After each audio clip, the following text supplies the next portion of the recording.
manera de introducción para nuestro último diálogo, el analista político y docente universitario Mario Aunda habló de la reconfiguración del mapa político en el Ecuador después de las elecciones del último domingo y se refirió a las principales fuerzas que gobernarán. El diálogo con Telediario también giró en torno a lo sucedido con las encuestas y sus evidentes errores. Las encuestas son los que mostraron al candidato Paco Moncayo como el virtual triunfador. Así es. Pero nosotros hemos visto en las últimas elecciones, en los últimos periodos electorales aquí en el Ecuador, que las encuestas no han andado muy finas al momento de atinar con la voluntad ciudadana. Finalmente no han logrado garantizar la confianza de la ciudadanía por los resultados tan equivocados que han presentado. Claro, allí puede haber varios motivos, no habría que hacer un análisis un poco más profundo. Uno puede ser errores en las encuestas, ¿no? Pero otro puede ser que la población no confía tanto en las encuestas como para decir abiertamente lo que piensa hacer en el momento de las elecciones. O sea, la población guarda en reserva su intención de voto, lo cual descuadra los trabajos de las encuestas. La diferencia entre los resultados entregados antes de los comicios por las encuestadoras y los resultados reales dio cuenta de una enorme brecha. Pero esta brecha no solo es resultado de una mala estimación en términos numéricos, en cantidades, también tiene que ver con un problema de calidad. Y esto ya aborda una cierta desconexión entre los partidos políticos, los estrategas políticos y la ciudadanía. Parece no haber una correlación directa entre el discurso de los partidos políticos y los verdaderos intereses de las personas. Sobre esto queremos hablar con nuestro invitado Jorge Mora, analista, profesor, investigador de la Universidad Católica. Buen día. Buenos días, Está gracias planteado por la el tema. invitación. Sí, yo tengo la impresión de que se han hecho algunas lecturas con las cuales no comparto necesariamente, porque primero habría que entender que hay un espectro político y las reglas de juego son difíciles. ¿Cómo es posible que tengamos 80.000 candidatos? Y eso dispersa, eso hace que el espectro sea grande. El otro asunto es por qué hay 80.000 candidatos. Desde mi punto de vista es que existe una enorme desocupación. Vamos a ver, ahora que están elegidas las personas, vamos a ver qué pasa con estas personas que han perdido el trabajo, que han perdido la elección, pero tienen que seguir viviendo, tienen familias que atender. Y en este caso, me parece que se jugó y se Usted jugó dice de que la participación es una estrategia de autoempleo. De autoempleo, por supuesto, porque no hay otra forma de explicarlo.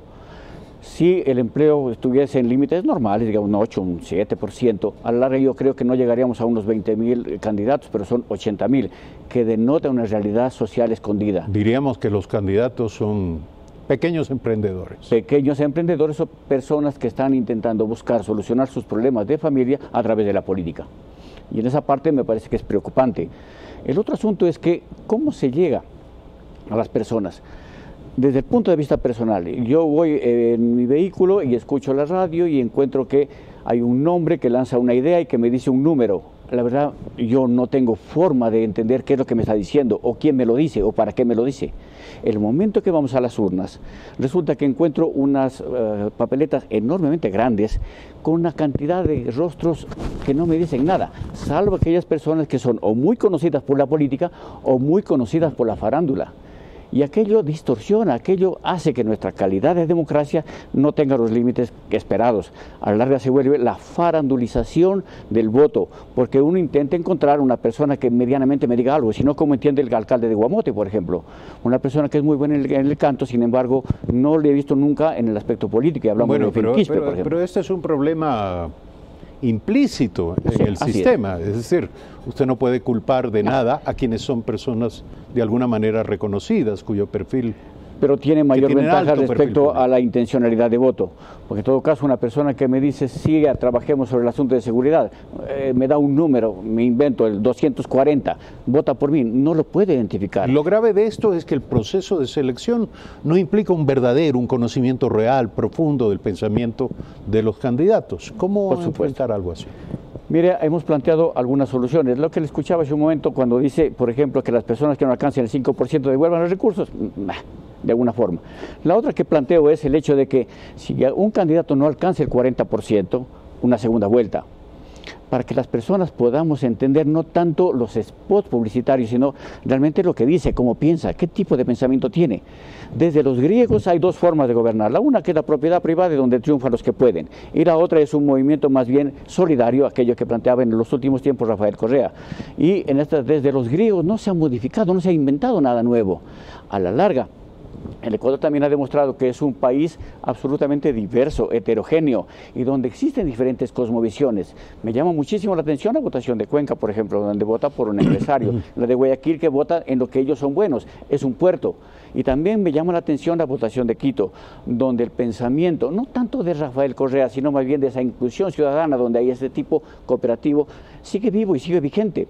Y en este caso habría que pensar cuáles fueron los detonantes para lograr la aceptación popular los candidatos. Y tengo la impresión de que frente a una población que tiene, primero, inhabilidad para la lectura, incapacidad de entender los textos escritos u orales, una persona que tiene muy poca formación en conciencia crítica, frente a esas personas que se mueven más bien por ideas muy sueltas. Con esas características, ¿cuáles son los factores determinantes de la decisión de voto?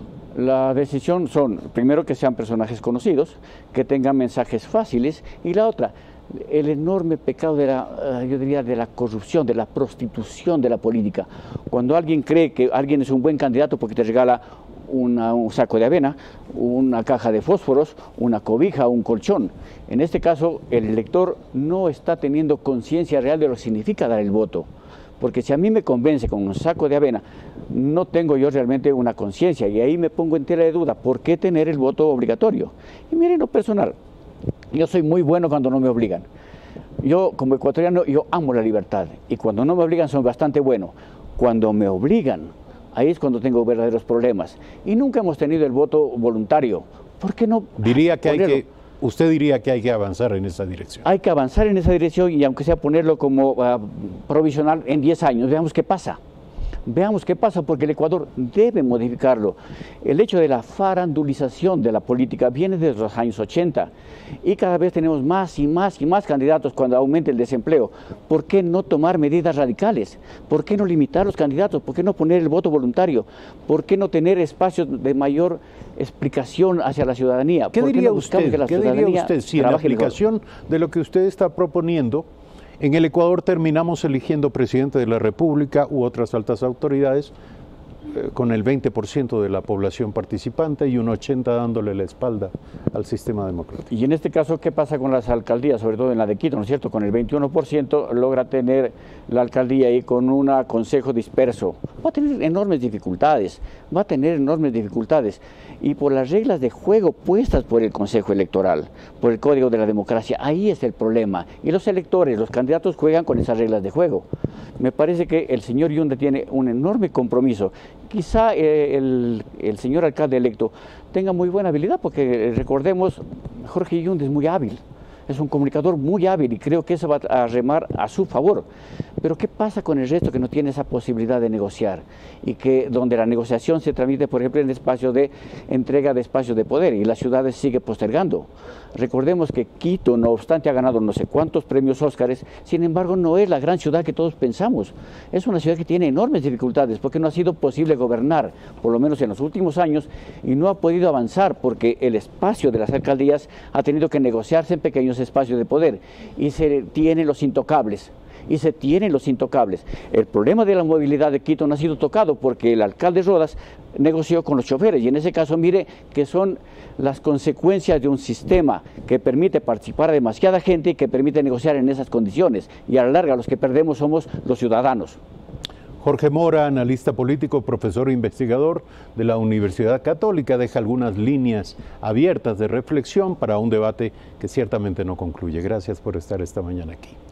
Gracias, amigas y amigos, por seguirnos. Mañana 6:55 de nuevo en Primera Impresión. Buenos días.